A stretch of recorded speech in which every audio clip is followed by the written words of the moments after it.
We keep tabs on what's happening as things go along, and make sure that people know where the polling places are and who the candidates are. And we keep tabs on people like Jim Condos, who spoke earlier today, I understand. And, really our role is simply to report on what's happening at the polls the day of the election. And that's extremely important, especially in places where there are issues that come up.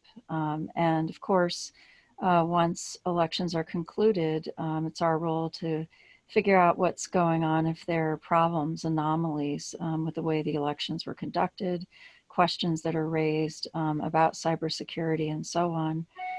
So our role is quite important because we need to make sure people understand whether the public trust has been protected, as Jim Barnett suggested earlier.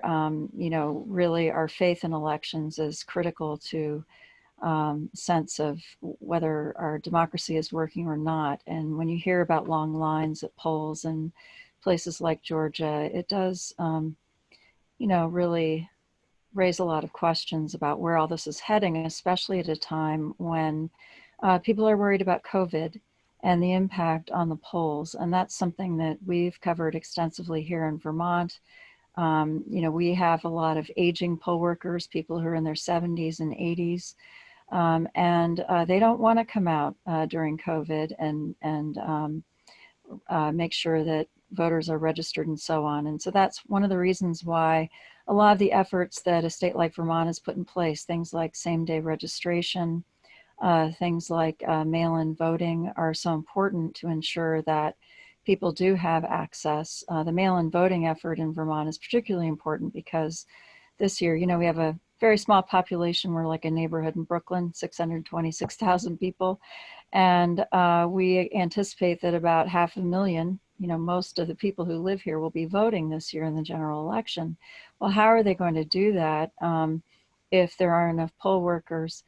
I think the Secretary of State has come up with a solution that not everyone's happy with, including some of the folks, the lawmakers who are on the call today necessarily. But, I think the mail-in voting approach could, in theory, capture as many as 80% of those voters, according to the Secretary. That's up from 30% in 2018.